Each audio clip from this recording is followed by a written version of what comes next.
Brendam Docks is one of the busiest dockyards on all the island of Sodor.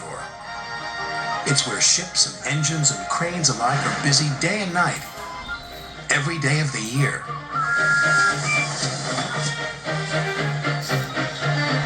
But poor Cranky the Crane never gets a nap. He never gets to sleep early.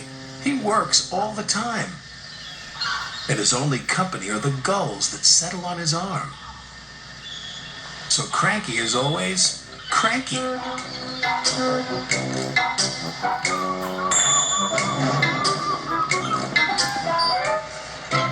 "Ahoy there, Cranky!" cried Salty.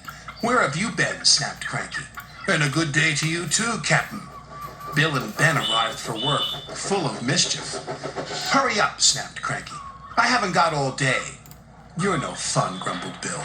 "You wouldn't be fun if you were stuck up here," snapped Cranky. "So that's why you're cranky," said Bill. "You're lonely," said Ben. "I'm not," Cranky cranked. "So it's company you be needin'," said Salty. "Reminds me of a lonely old Grand Banks lighthouse keeper." "Not another one of your stories," cried Cranky. "Oh, please, Salty," they chimed. "We haven't heard it." "'Twas in the middle of a wee naughty storm," Salty began. "The likes of which you see once in a lifetime."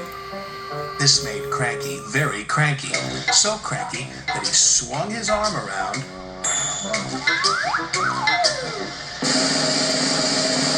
and dropped the pipes onto the tracks instead of the trucks. "Whoops," said Cranky meekly. "You've blown the main now, matey," said Salty. The engines were trapped. "You're gonna get into trouble," sang Bill and Ben. Sir Topham Hatt was in his office being measured for a new suit. When he heard the news, he left immediately for the docks. Sir Topham Hatt knew that any delay at the docks could cause trouble. "You have made a terrible mess, Cranky," he said sternly. "I'm sorry, sir," Cranky whispered. "You engines will have to stay here tonight until Harvey clears up this mess in the morning." Cranky's heart sank as Salty uttered those fateful words. "That reminds me of a story. It was a bitter cold winter.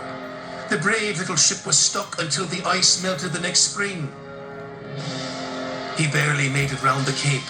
After 100 scary days at sea without a scratch, he sailed into port and crashed his bow not 15 feet from my buffers. Luckily, no one was hurt. Except my ears," wailed Cranky. Salty spent all night telling tales of powerful storms, daring rescues, and brave little ships.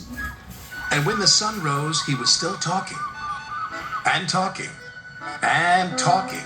"I can't take any more," groaned Cranky. Harvey the crane engine arrived. "Sir Topham Hatt sent me to help clear away this mess," he puffed proudly. Cranky was so pleased the engines would be going soon, he forgot to be cranky. "I'll never misbehave again," he promised, "as long as I don't have to listen to any more of Salty's stories." And after Harvey and the workmen had cleared the wreckage, Cranky worked hard all day.